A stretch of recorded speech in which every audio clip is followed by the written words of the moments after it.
wonderlike gas hierso wat net Engels praat en ja, dan gaan ons haar getuienis ook bietjie hoor.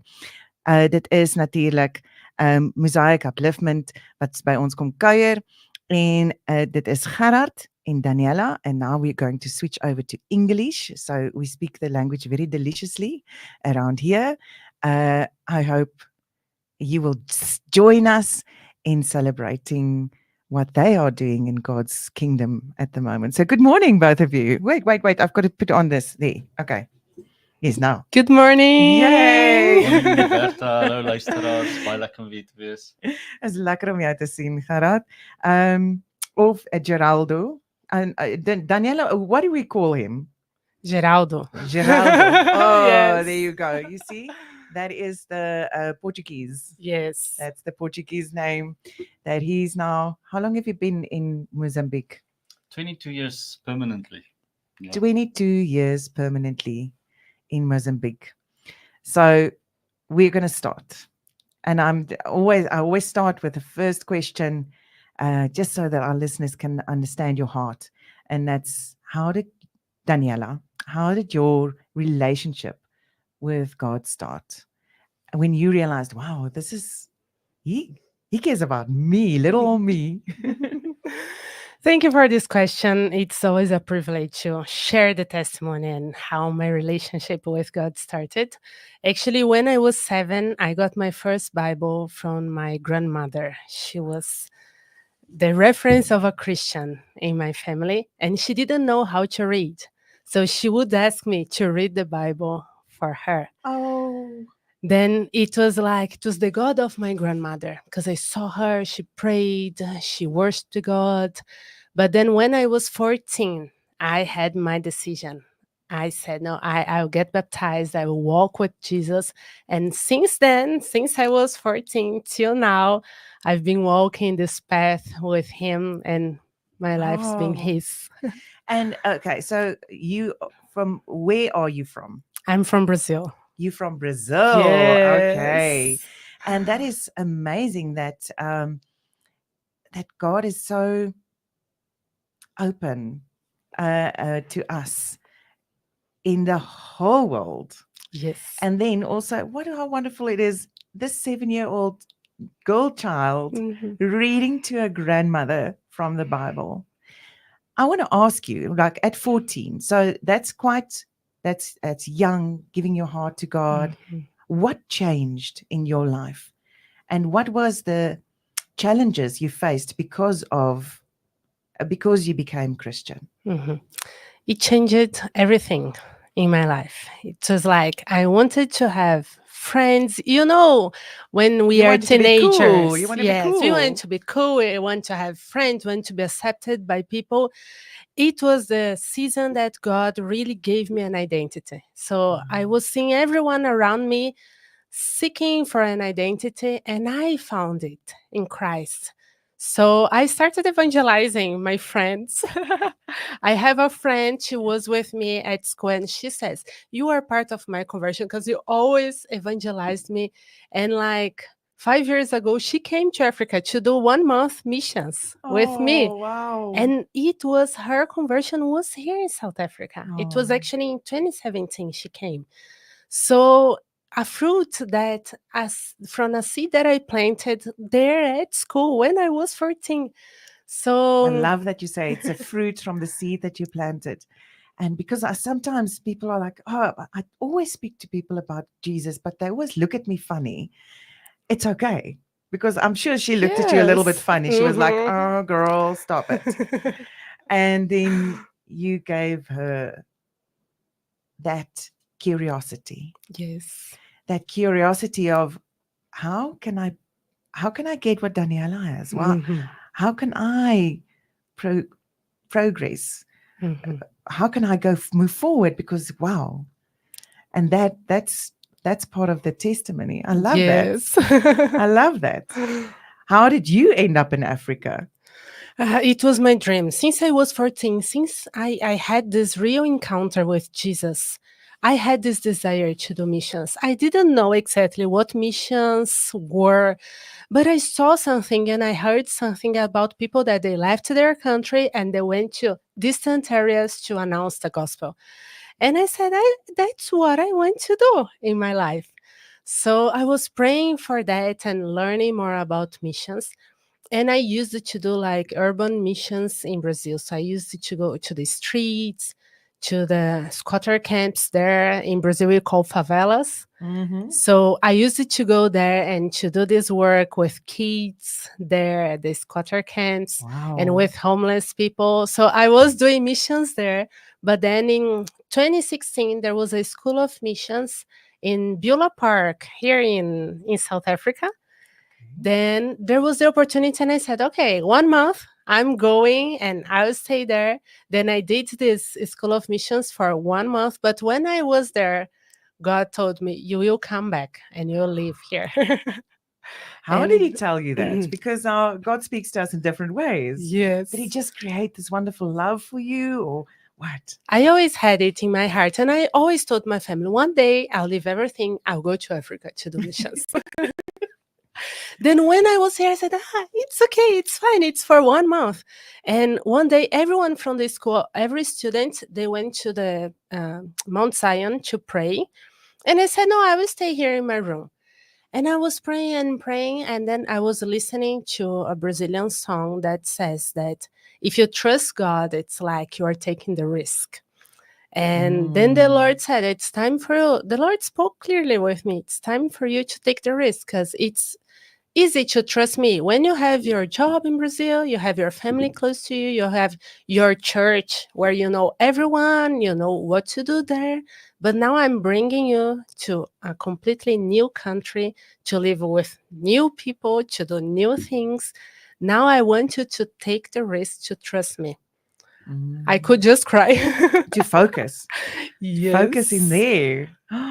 That's scary though. It is. And how long did it take you to decide, okay, I'm doing it? It was 2 weeks. 2 weeks? When I was here, and then God spoke it with me. Then the pastor, who was the leader of the mission, like some days after, he said, me and my wife, we are praying, and God showed us 3 people for us to call to be part of our team. And you are one of them. And I said, I'll pray. He said, God's confirming already. God spoke with you. I said, no, but I will pray a little bit more. Because it's tough. I think, leaving your family, leaving people who speak your language, your heart Yes. language, Mhm. that's not easy. But you went to Mozambique. I came to South Africa. Came to South Actually, Africa. yes. I Okay. lived here from 2016 to 2019. Mm-hmm. Then I went back to Brazil because God was giving me the direction to study.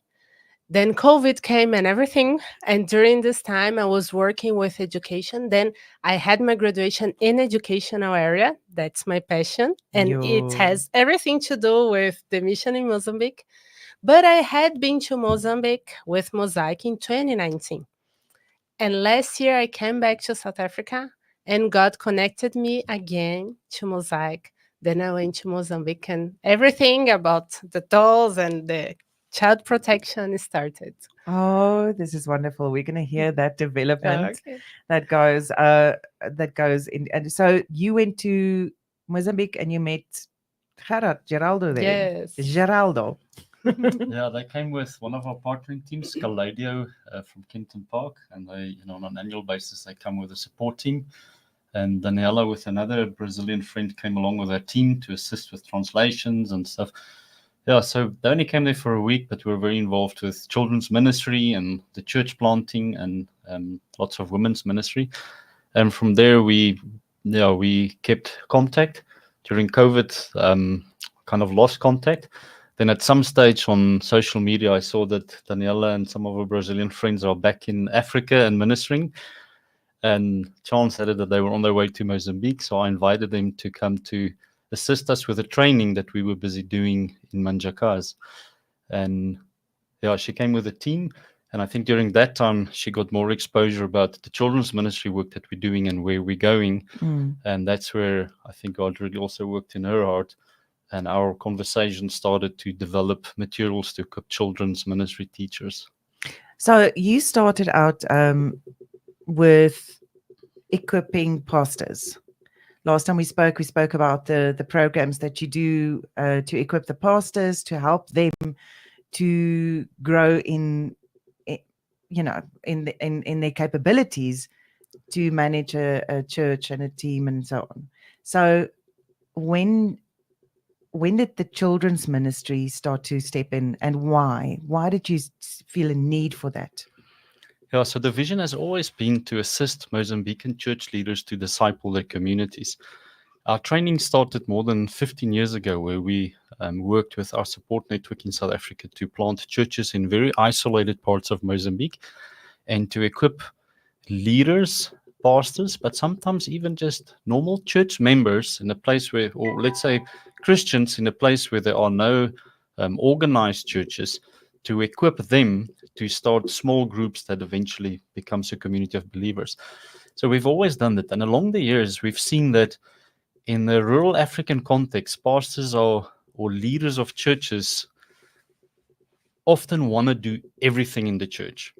And there's very few opportunity for members to serve in the congregation.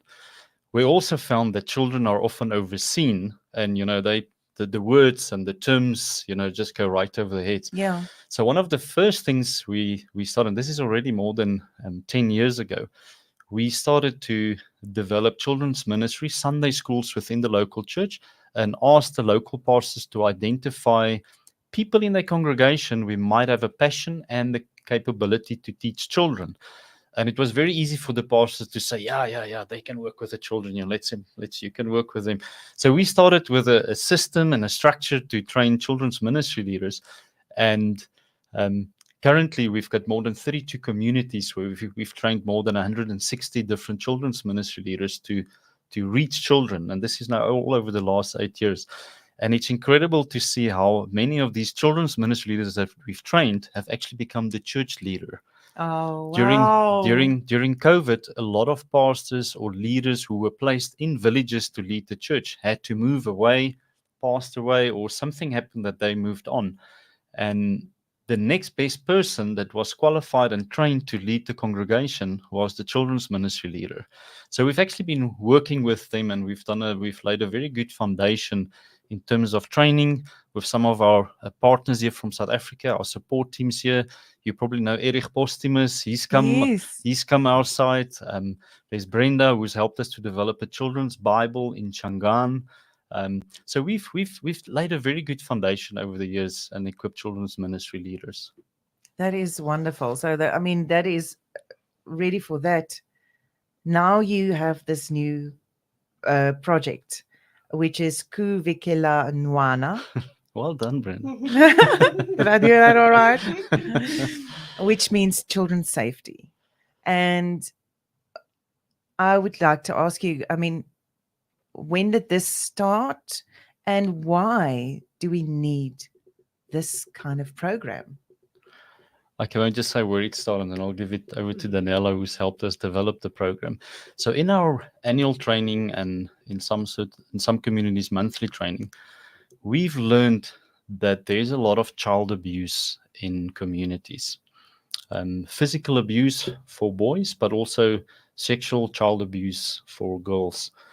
And in very isolated communities of Mozambique, these children don't have a voice. And as we train leaders, we've picked up that this is very prevalent, but there's no know-how on what to do, but also how to protect. And these leaders are, even though they work with the children and they're well equipped, they're sometimes still on the bottom of the ladder in terms of the church hierarchy, and who have, having a voice for the bigger congregation or the community.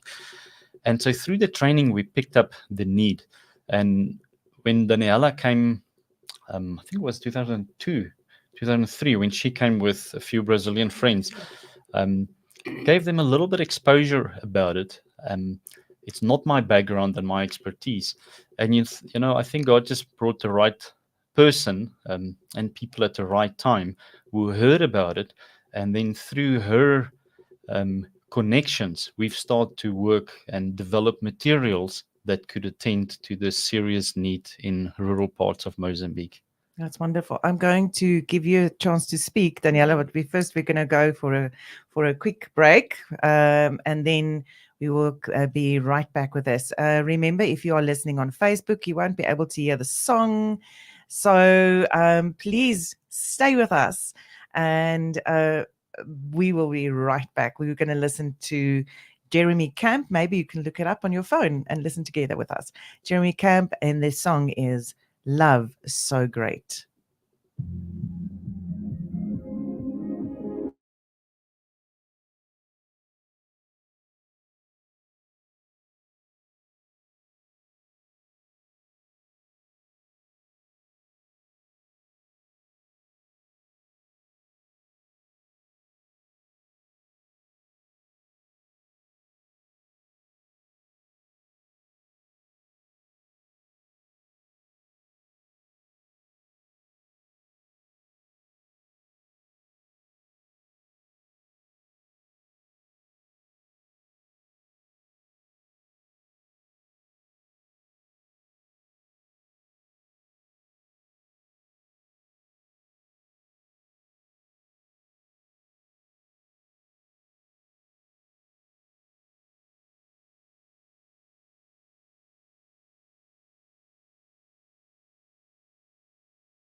Artist or releasing a new CD, then send it to Radio Pulpit. For more information, please visit the Radio Pulpit website. That's www.radiopulpit.co.za.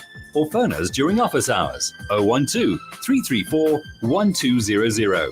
Radio Pulpit, your daily companion. Die woord van die Here is woorde van lewe. Jy hoor dit op 657 AM. Dankie vir die finansiële ondersteuning ontvang van Dr. J.L.M. Fik. Skakel Dr. J.L.M. Fik tandarts vandag by 011 393 3855. Die Hilton Road Garage met 'n Shell Select winkel en OTM is verseker die 24-uur vulstasie om by te stop wanneer jy op reis is in KwaZulu-Natal. Hilton Road Garage is geleë in Hilton op pad na Durban, net 10 minute buite Pietermaritzburg. Gaan wel met Shell. Skakel hul gerus by 033 343 3275. Die Hilton Road Garage. Maak jou reis net beter. Download our app now and listen to us wherever you go. Available in the App Store and Play Store. Ons bring die ware woord aan mense in nood. Bly ingeskakel op radiokansel.co.za. Hier is die program Vreugde Joy. My name is Bertha Rival and we are chatting to Gerhard and Daniela. Daniela, just quickly tell us what your surname is. I have two surnames, Romão and Boccagini. Bocagini. Yes, Daniela, Okay. Romão, Boccagini. Brazil is a big mixture. So Romão comes from Portugal and Boccagini from Italy. Oh, wow. Italy. Yes. How does that now? Wait. Are you Italian too? I'm half, because in Brazil we received so many people from so many countries. So every Brazilian is not only Brazilian. We have a root from so many countries. Sounds familiar. I think South Africans are the same. We've got so many cultures mixed into one, and that's wonderful. That makes us, I forgot to put that on. There we go. So we were speaking, just before the break, we were speaking to Geraldo, Erasmus. We were speaking about the need for children to be aware of the sanctity of their bodies and the right to protect it. And I would like to know, how did that part of this story come about for you? Why did you say, okay, I will help. I will develop programs and things? I always had a passion for kids and a passion for justice. Like I always thought that the children of God, we cannot suffer, and even more a child cannot be abused, cannot suffer. So the cause of abuse was always something that broke my heart. And God always showed me how his heart is broken for that. And I always prayed, Lord, when I will be able to do something really involved in that. So I always learned, I tried to study about it, about child protection, about prevention, but I never had the opportunity. When I was a teacher back in Brazil, I used to talk to my students, but I never had the opportunity to really get involved. And last year when we were there and we listened about what was happening, it was like I really felt, if I saw it, if I knew the issue, I should do something. I couldn't just come back to my life and do nothing about that. So if God allowed me to see the need, and if he was like stirring it in my heart for so many years, it was the time. I knew it was the time to He act. creates a passion in the way that, in the direction he wants you to send you, because not everyone has the same passion, and that's what's wonderful, because otherwise we would have all focused just on one thing. But that is beautiful that he just created that. He stirred it in you. He created this passion and love and empathy and endearment that you really need to be working with a tragedy. It's a tragedy. Oh, I can't say that. Tragedy amongst the kids. It's devastating, and it can really change a child's life if they realize that they are truly loved by God, and first of all, and second of all, they are worthy, that they are allowed to be protective about themselves, that they're not just the kids of their parents or the kids of the teachers or the uncles and the aunts. They are God's children, and that they have rights that goes with that. And that is so important for every child to realize. I know that in South Africa, there was a lot of upheaval around children being taught from an early age, the sexual education thing in schools and everything.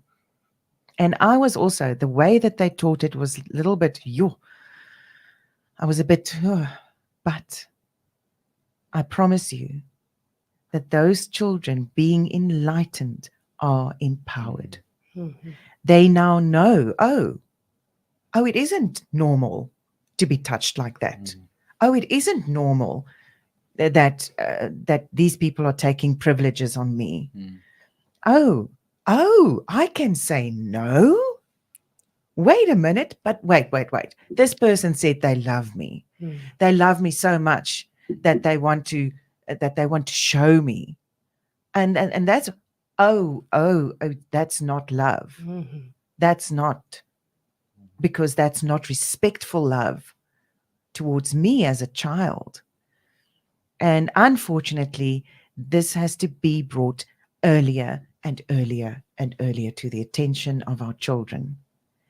You know, we are upset about it, that we have to teach our children to be scared of people.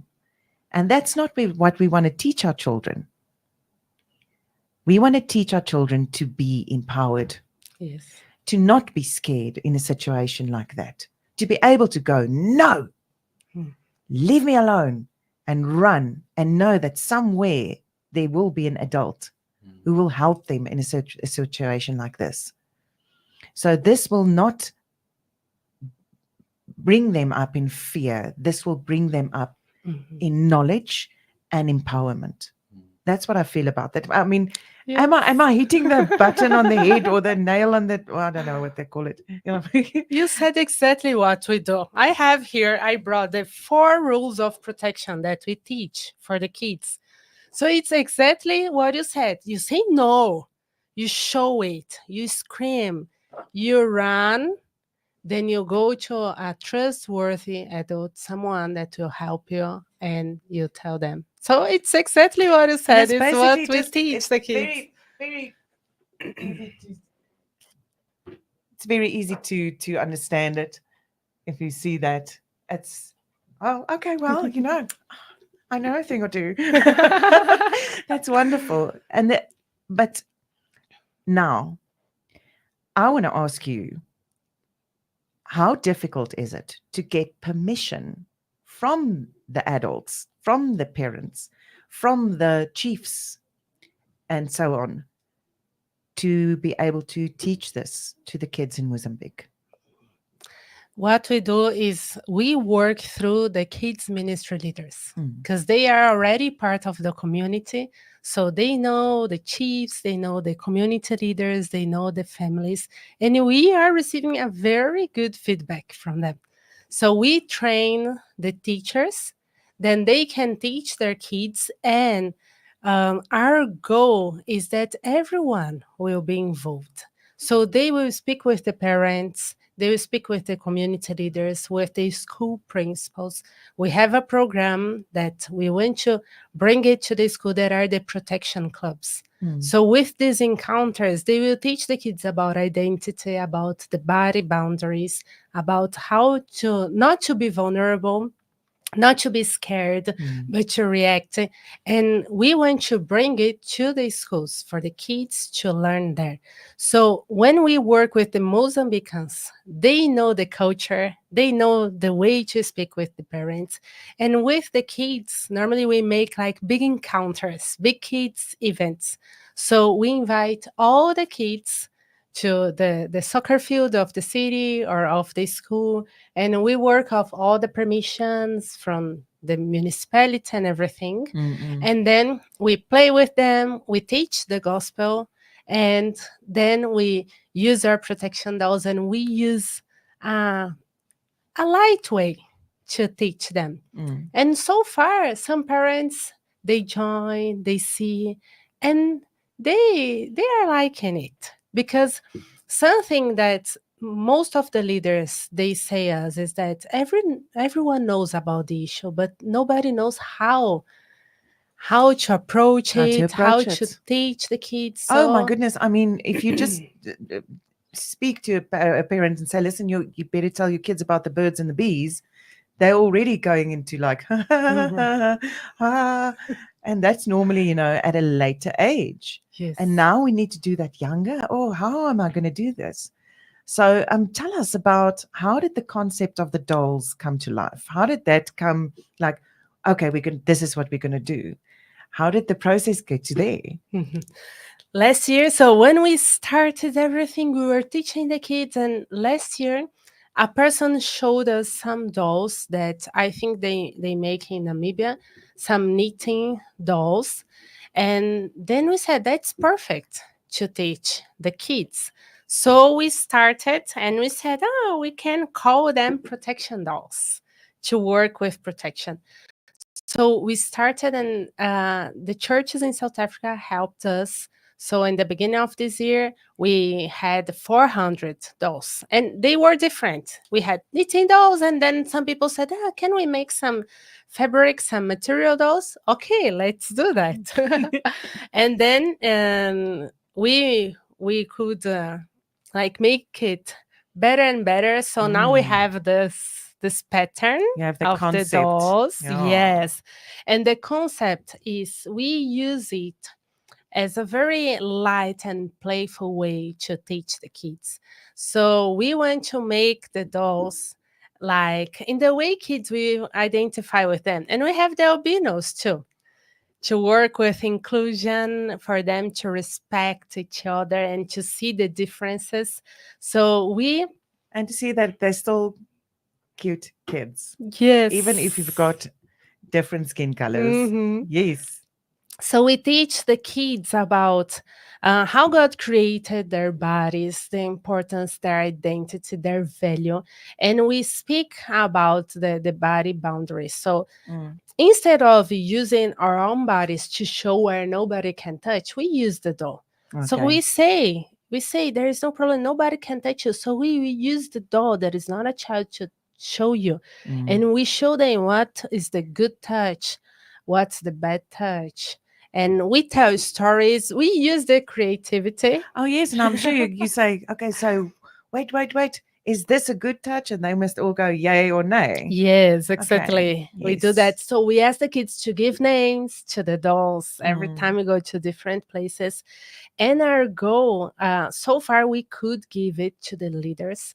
We have leaders in distant rural areas that they receive the dolls, so they are teaching their kids, they are multiplying it.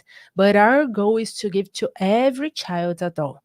So the child can teach the others, can teach their friends about it. Because when they come to play, the kids will ask, what's this nice doll? It's not just a toy. I'll teach you the story behind it.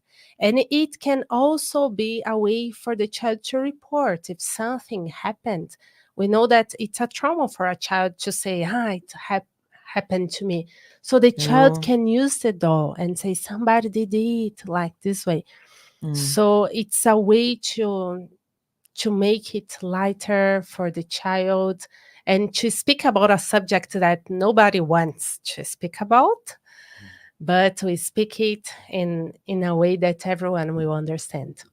That is wonderful. I mean, so the children can understand what is going on.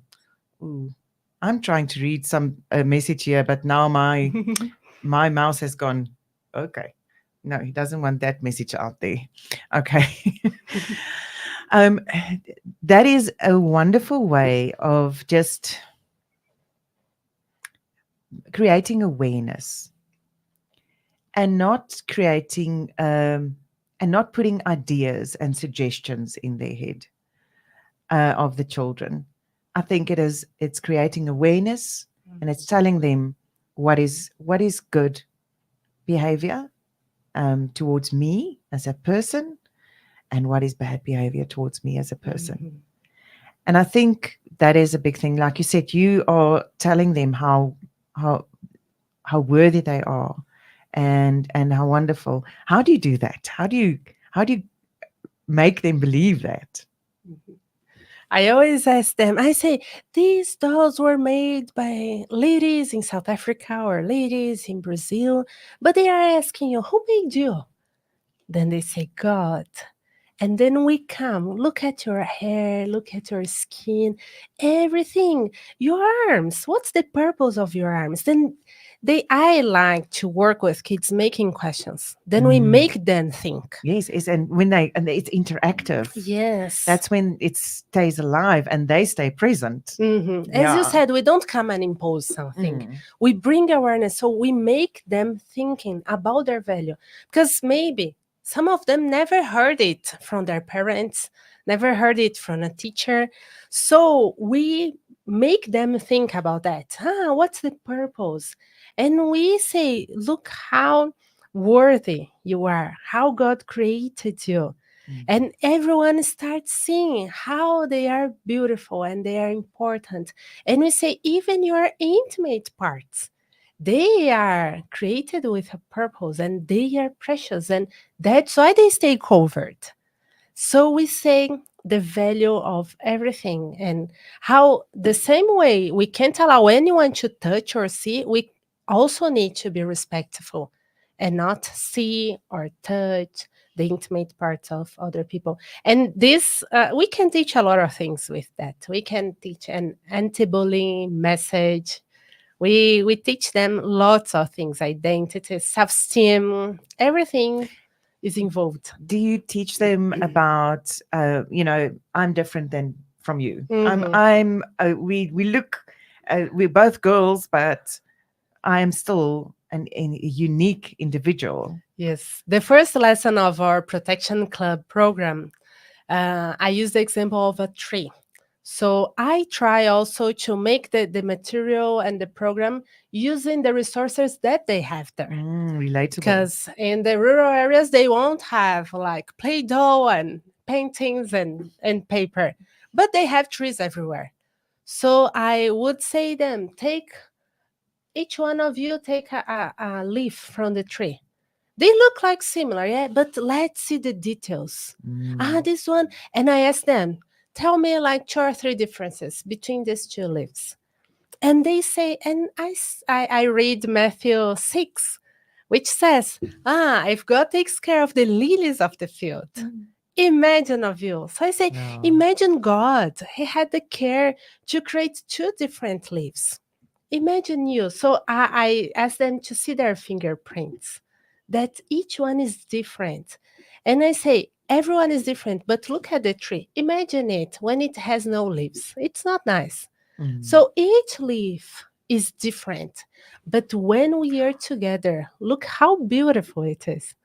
So it's one of the lessons that I use with them. I love that. I love that. And we can also learn from that. Yes. That everything is so beautifully put together. But I love that. What will the tree be without all of his leaves? It will just be the tree, and it won't be as beautiful. And that's, I love that. Thank you. Yeah, I really, I want to ask you, since implementing this program, has it affected, do you know of anyone of the children that it has affected positively in their situation at home? Yes. We have a case that one person who received the training, her sister knew about one case.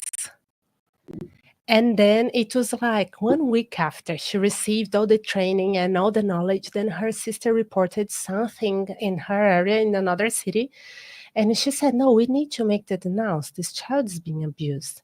Sure. So because before starting the training, we went to the social action and to the places that we could have, okay, if it happens to a child, how can we report that? Yeah, because now you are going to maybe get a child that comes up after the whole training session and say, Yes. And then you need to be able to take action.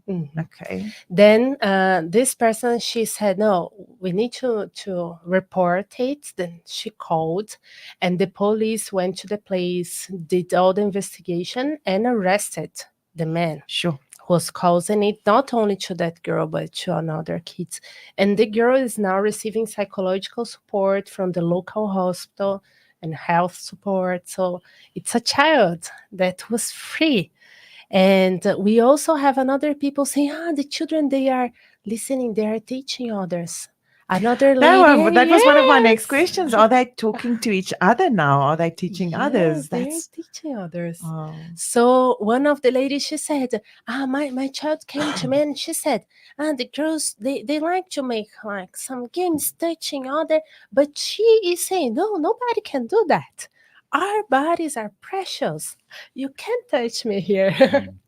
That's wonderful. Yes. That's wonderful. That's really, That's beautiful.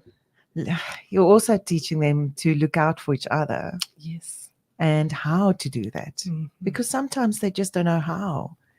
And that's what you say, stop, scream, Mhm. run, and go to somebody you trust. Yes. And that is so important. Do you also teach them about stuff? This is okay behavior. So like a hug. A hug is okay. Well, depending on from who it comes, and yeah, it's there are different kind of hugs, I suppose. Yes. I also say them, if you want and if you feel comfortable. For example, if your friend or someone that you trust and you feel comfortable says, oh, nice hair. Can I touch your hair? Yes, you can accept that if you feel comfortable. But if you were walking on the street and someone that you don't know comes, can I touch your hair? If you don't feel comfortable, you don't need to allow it. So, you know, I mean, here in South Africa, especially with the Afrikaans people, this is the way we greet our family. We give a hug, we give a kiss. Okay. So, but as of late, we realize that maybe we still should listen to our kids, even when they're small. When they say, I don't want to give a hug, it's okay. Yes. Because we need to give them that autonomy, that personal awareness that, okay, it's okay to say no. Yes. Even with family. I think especially with family, it's okay to say no. They need to be able to say that. Yes. So we as parents, when we go and say, I'm sorry, I just thought about a whole another like a sketch that somebody did about how awful it is to always have to kiss all of the family members and how that's not cool. And that's like, we now say you can greet the family, but and be polite. But if you don't want to give a hug, that's not in your personal space. If that's not the person you are, I'm a hug person. I love hugging people.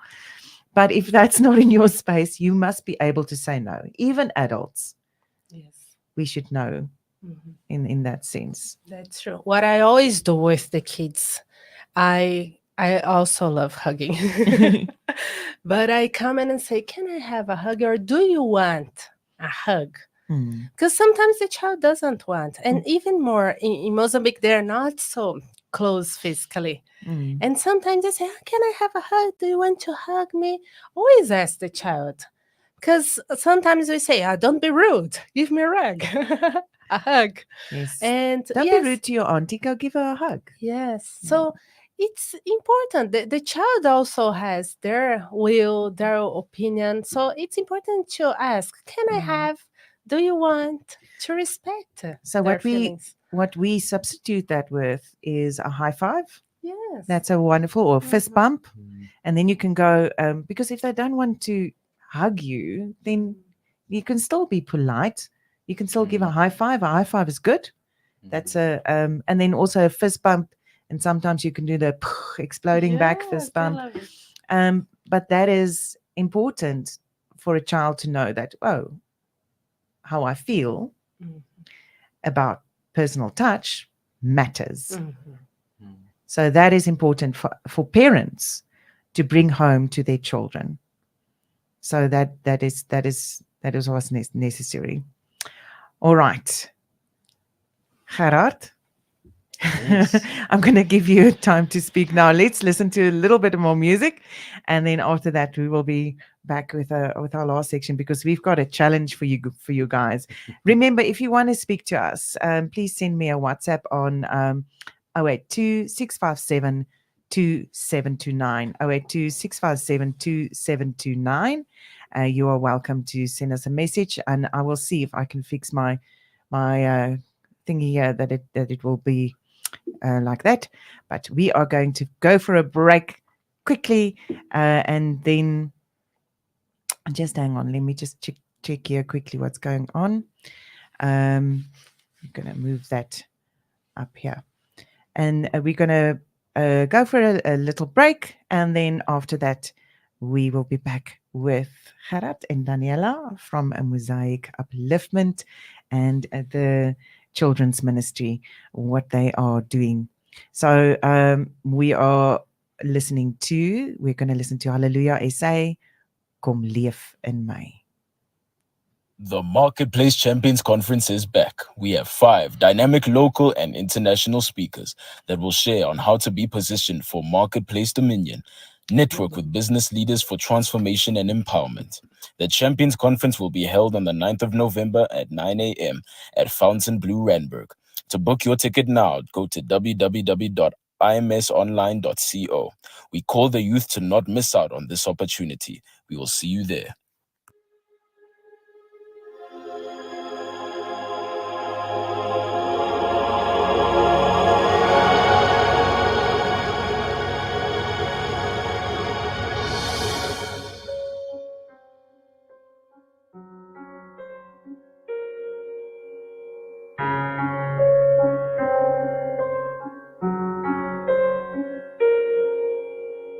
Elke stukkie van my smag na vrede. Elke stukkie wat in donker skuil, is hierdie skade weer 'n engel of 'n redder. As God dan vir ons is, hoekom sal ek aanhou vrees? Sê vir my dat dit slegs 'n droom is, en help my om te sien deur God se oë.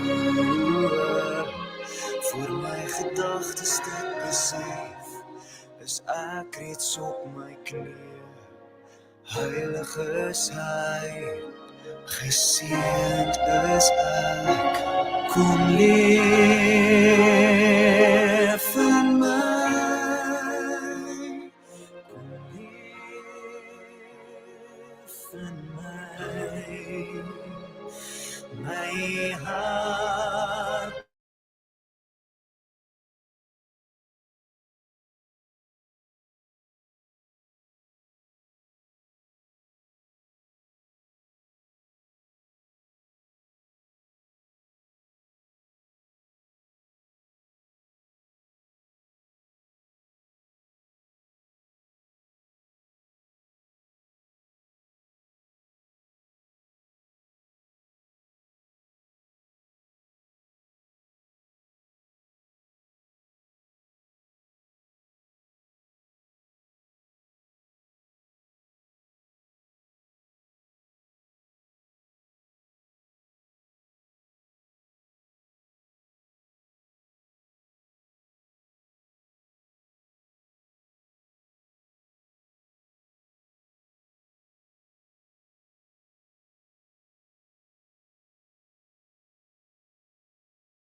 My hart bewe binne my, want U kies my. U was daar vir my geboorte, U sal daar wees as ek sterf. Elke oomblik in die middel, is deur die meesterhand geverf. Kom leef in my. Ek is nie braaf, ek sal nooit wees. Al wat ek kan doen is om die instrument te wees. Ek's net 'n mens en niks meer. Maar ek lewe net vir u.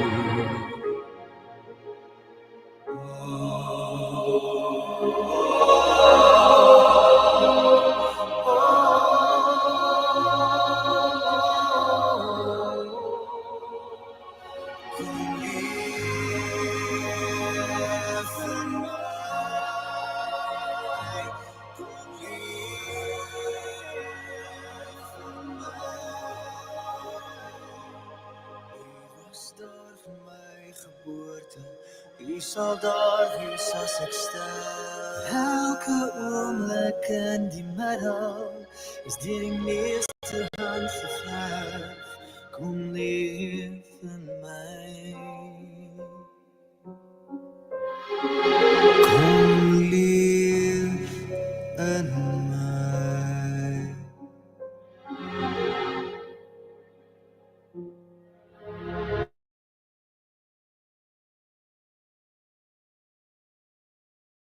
Stem, een boodskap. Radiokansel 657 AM en 729 Kaapse Kansel maak impak op lewens van Gauteng tot in die Kaap. This is the program Vreugde Joy. My name is Bertha Rival, and we are talking to the Mozaic Upliftment team here today, and that is Gerhard, Geraldo, Erasmus, and Daniela. I'm not going to. There we go. There we go. Thank you, lady darling. And they're from the Mosaic Trust in South Africa, but they're working with the children's ministry in Mozambique. And I just want to give it over to Gerhard now for a little bit, so he can explain,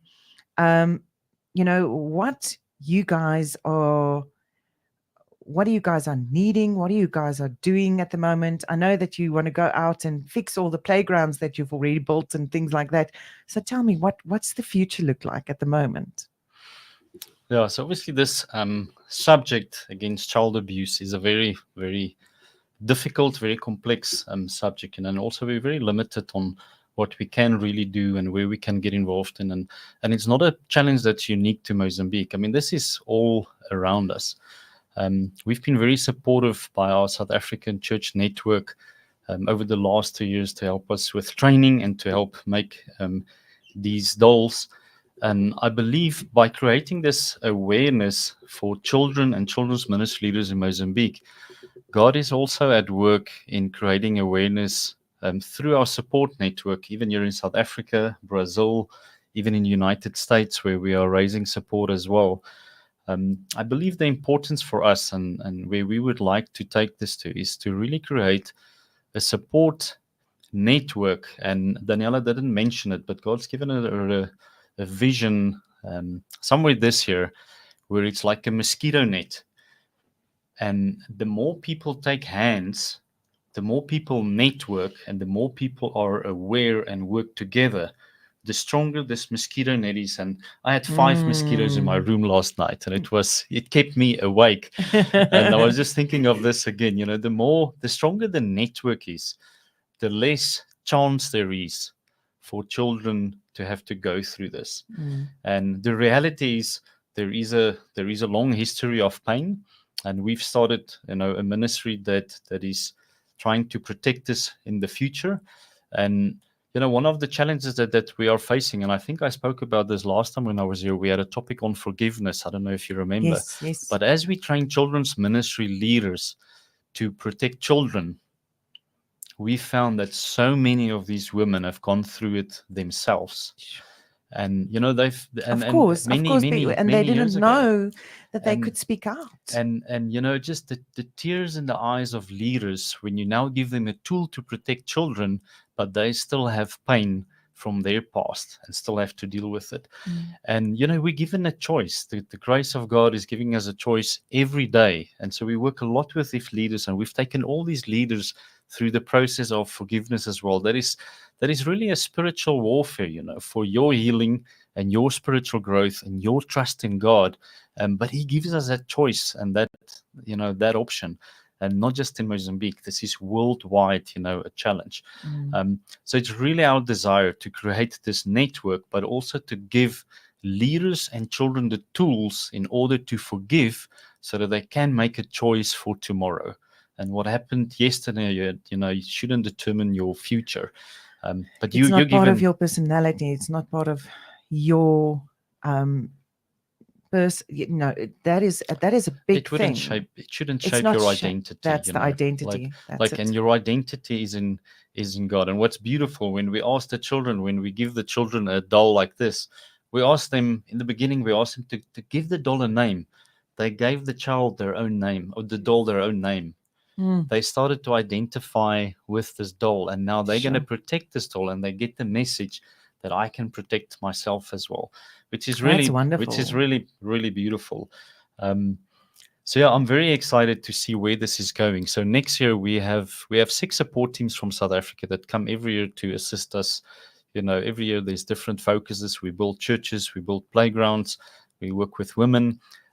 Next year we're going to take this ministry and really empower the 100 leaders that we've trained so far to expand the training. We want to reach 300 leaders next year and give each leader a male and female doll, so that they can teach the boys and the girls, in a practical, very relevant and easy, soft way.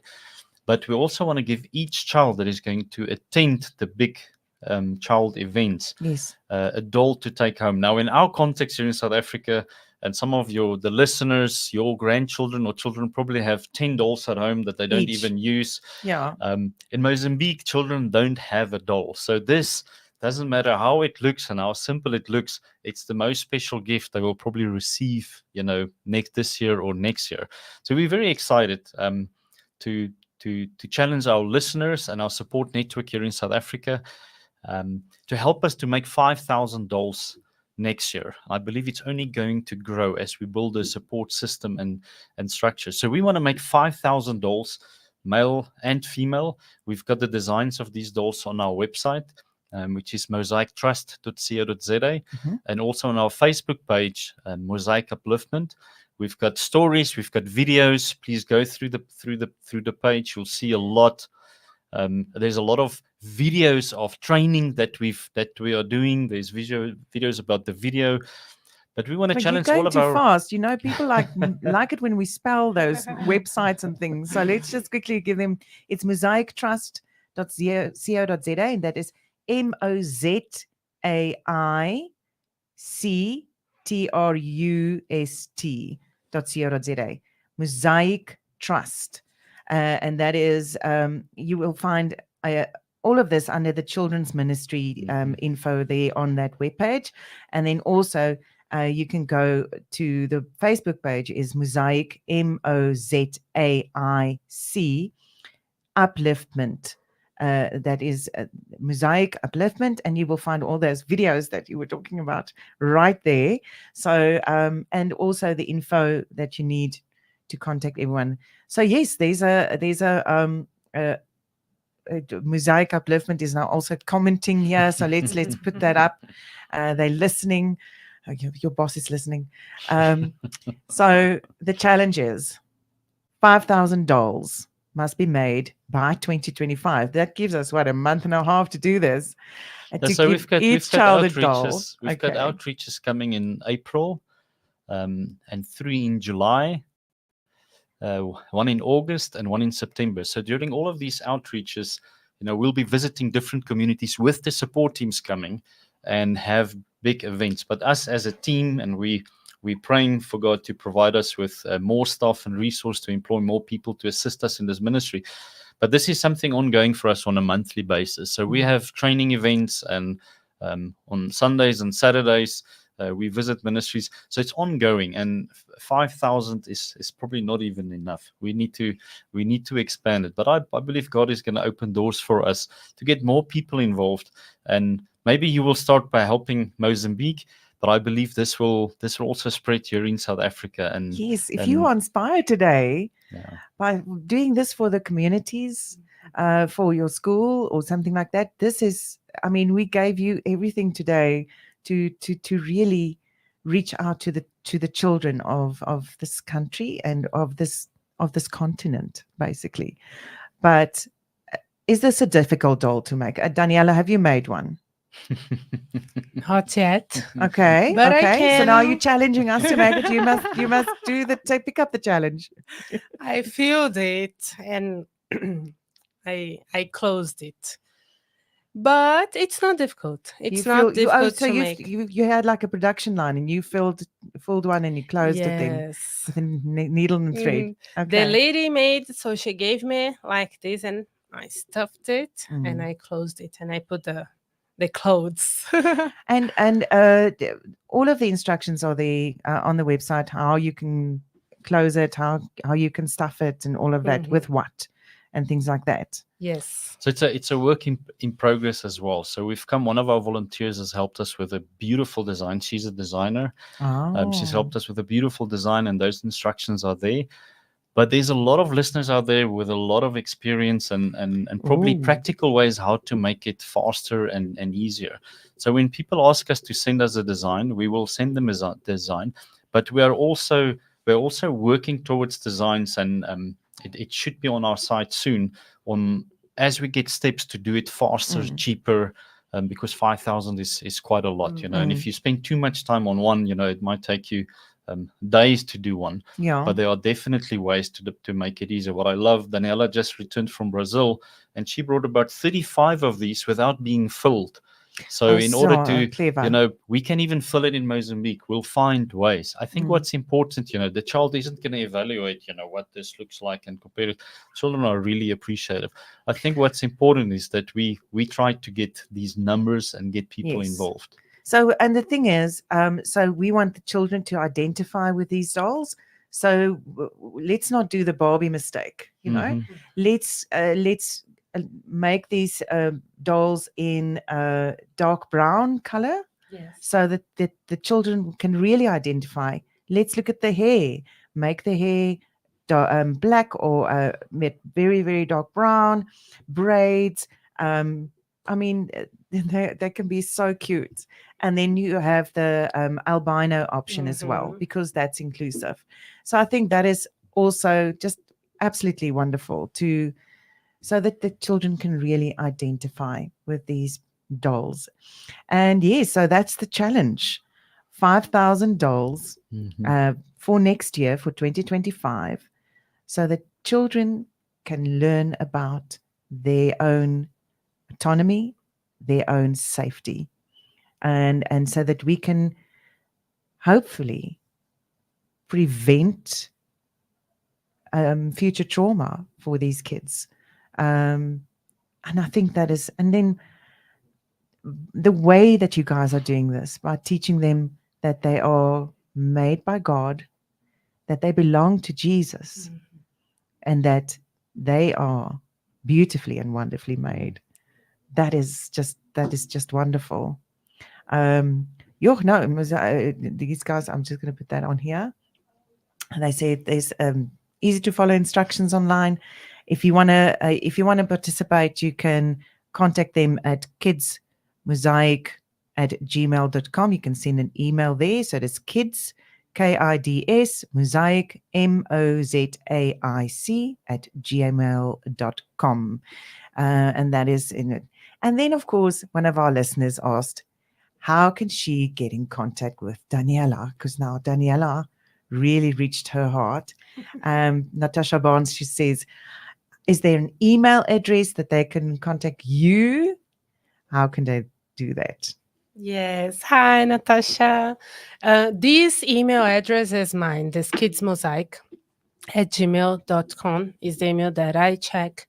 So you can get in touch with me through this email. Perfect. So if you're going to email kidsmosaic@gmail.com, then you will reach Daniela, right there.